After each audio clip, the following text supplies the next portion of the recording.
ദൈവത്തെയും ദൈവത്തിൻ്റെ വചനത്തെയും സ്നേഹിക്കുന്ന എല്ലാവർക്കും ഈ പ്രഭാതത്തിൽ ക്രിസ്തുവിലുള്ള വന്ദനം അറിയിക്കുന്നു. യൂദായുടെ ലേഖനം ആണ് നമ്മൾ പഠിച്ചുകൊണ്ടിരിക്കുന്നത്. യൂദായുടെ ലേഖനം 1-ാം അധ്യായം 4-ാമത്തെ വാക്യം. നമ്മുടെ ദൈവത്തിൻ്റെ കൃപയെ ദുഷ്കാമവൃത്തിക്ക് ഹേതുവാക്കി ഏകനാഥനും നമ്മുടെ കർത്താവുമായ യേശുക്രിസ്തുവിനെ നിഷേധിക്കുന്ന അഭക്തരായ ചില മനുഷ്യർ നുഴഞ്ഞു വന്നിരിക്കുന്നു. നുഴഞ്ഞു കയറ്റക്കാരെക്കുറിച്ചാണ് പുസ്തകം നമ്മെ ഓർമ്മപ്പെടുത്തുന്നത്. നുഴഞ്ഞു വന്നിരിക്കുന്നത് അഭക്തരായ മനുഷ്യരാണ്. ഏത് രാജ്യത്തിൻ്റെയും തകർച്ചയ്ക്ക് കാരണം ആകുന്ന ഒന്നാണ് നുഴഞ്ഞു കയറ്റക്കാർ. നുഴഞ്ഞു കയറ്റക്കാർ രാജ്യത്തിൻ്റെ പ്രധാന സംവിധാനങ്ങളിൽ, പ്രധാന സ്ഥാനങ്ങളിൽ പ്രവേശിച്ചാൽ രഹസ്യ വിവരങ്ങൾ അവർക്ക് ശേഖരിക്കുവാനായിട്ട് സാധിക്കും. ഉദാഹരണമായിട്ട്, ഒരു രാജ്യത്തിൻ്റെ പ്രതിരോധ സംവിധാനത്തിൽ ഒരു നുഴഞ്ഞുകയറ്റക്കാരൻ നുഴഞ്ഞു കയറി വന്നാൽ അയാൾ ശത്രു രാജ്യത്തിന് കൈമാറുന്ന രഹസ്യ വിവരങ്ങൾ നമുക്കൊരുപാട് ദോഷം ചെയ്യുന്നതാണ്.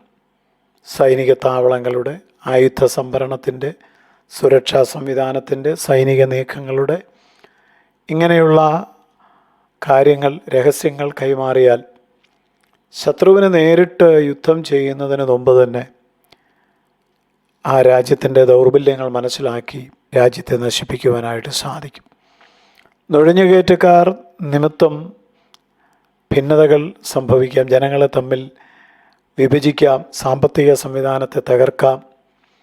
ഇതൊക്കെയാണ് നുഴഞ്ഞുകയറ്റക്കാർ നിമിത്തം രാജ്യങ്ങൾക്ക് സംഭവിച്ചുകൊണ്ടിരിക്കുന്ന വിപത്തെന്ന് പറയുന്നത്. എന്നാൽ നമ്മളിവിടെ ചിന്തിച്ചത് ആത്മീക സമൂഹത്തിൽ നുഴഞ്ഞു കയറുന്ന നുഴഞ്ഞുകയറ്റക്കാരെക്കുറിച്ചാണ്. ആ നുഴഞ്ഞുകയറ്റക്കാർ ചെയ്യുന്നത്, ആ നുഴഞ്ഞുകയറ്റക്കാർ ആരാകുന്നു എന്നുള്ളതാണ് ഇവിടെ പറഞ്ഞിരിക്കുന്നത്. ഏകനാഥനും നമ്മുടെ കർത്താവുമായ യേശുവിനെ നിഷേധിക്കുന്ന അഭക്തരായ ചില മനുഷ്യർ. ഇവർ അഭക്തരാണ്, യേശുക്രിസ്തുവിൻ്റെ കർത്തൃത്വം നിഷേധിക്കുന്നവരാണ്, അവർ നുഴഞ്ഞുകയറ്റക്കാരാണ്. അവർ സഭയ്ക്കകത്ത് വന്നിരിക്കുമ്പോൾ നുഴഞ്ഞുകയറ്റക്കാരുടെ വേഷത്തിലൊന്നും ആയിരിക്കില്ല, ആത്മീകൻ്റെ വേഷം ആയിരിക്കും ധരിച്ചിരിക്കുന്നത്. അഭക്തരാണെങ്കിലും ഭക്തിയുടെ വേഷമായിരിക്കും അവരെ പിശാച് ധരിപ്പിച്ചിരിക്കുന്നത്. അവരുടെ ഭാഷ ആത്മീയമായിരിക്കും. എല്ലാം ആത്മീയമായ നിലയിലാണ് അവർ അവതരിപ്പിക്കുന്നത്. അവർ വലിയ അപകടകാരികളാണ്. അതുകൊണ്ടാണ് ഇന്ന് സഭയെ തകർക്കുന്നത് മാനസാന്തരപ്പെടാത്ത, വീണ്ടും ജനിക്കാത്ത പിശാചിൻ്റെ ഏജൻറ്റുമാരായി പ്രവർത്തിക്കുന്ന പലരും ദൈവസഭയ്ക്കകത്തുണ്ട്. അവർ നുഴഞ്ഞുകയറ്റക്കാരാണ്.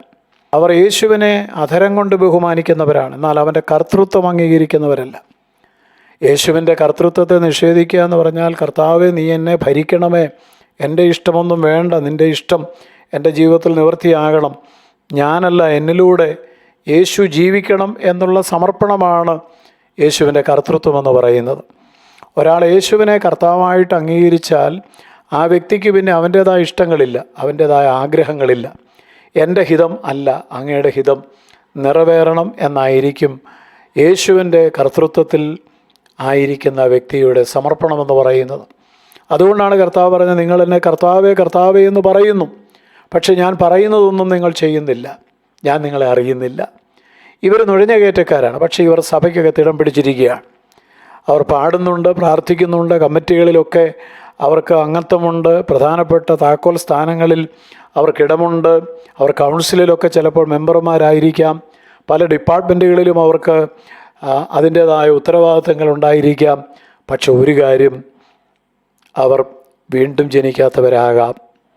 എത്രമാത്രം ഉന്നതങ്ങളിൽ, ഉയർന്ന നിലകളിൽ നിൽക്കുന്നവരാണെങ്കിലും കർത്താവിൻ്റെ കർത്തൃത്വത്തെ നിഷേധിക്കുകയും ഏകനാഥനായ യേശുവിനെ തള്ളിപ്പറയുകയും ചെയ്യുന്ന നുഴഞ്ഞുകയറ്റക്കാർ സഭയുടെ ദുരന്തങ്ങളാണ്.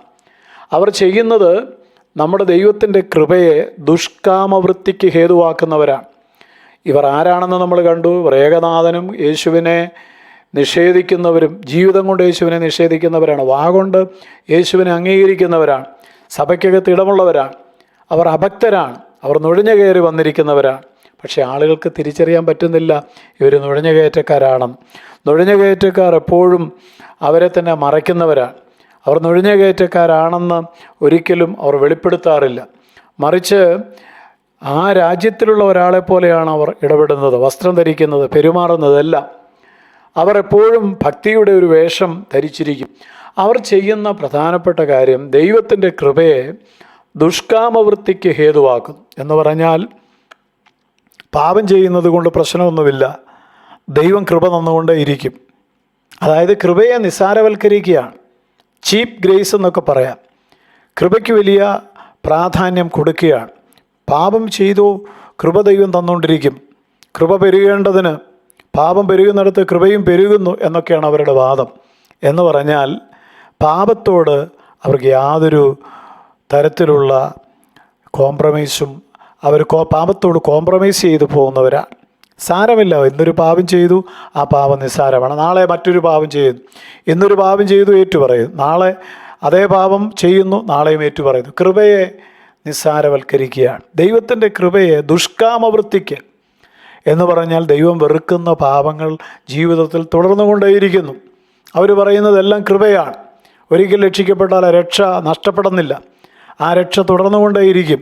ദൈവം രക്ഷ ദാനമായിട്ട് തന്നാൽ തിരിച്ചെടുക്കത്തില്ലല്ലോ. ദൈവം നാം ആർക്കെങ്കിലും ഒരു സാധനം വെറുതെ കൊടുത്താൽ നമ്മൾ അവരിൽ നിന്ന് തിരിച്ചു വാങ്ങാറില്ലല്ലോ എന്നൊക്കെയാണ് അവരുടെ അവകാശവാദങ്ങൾ. രക്ഷ നഷ്ടപ്പെടത്തില്ല എന്നാണ് അവർ പറയുന്നത്. അവർ കൃപ ആ കൃപ ഉള്ളതുകൊണ്ട് അതിനെ ദുഷ്കാമവൃത്തിക്ക് ഹേതുവാക്കുകയാണ്, കൃപയുടെ പേര് പറഞ്ഞ്. പ്രിയപ്പെട്ടവരെ, ഇന്ന് സഭ നേരിടുന്ന ഒരു വലിയ ദുരന്തത്തെക്കുറിച്ചല്ലേ പരിശുദ്ധാത്മാവ് നമ്മോട് സംസാരിക്കുന്നത്. നമുക്ക് നമ്മളെ തന്നെ ശോധന ചെയ്യാം. നാം ഒരിക്കലും അഭക്തരാകരുത്. നാം ഒരിക്കലും ദൈവത്തിൻ്റെ കൃപയെ നിസ്സാരവൽക്കരിക്കരുത്. ഏകനാഥനും കർത്താവുമായ യേശുവിനെ നാം നിഷേധിക്കുന്നവരാകരുത്.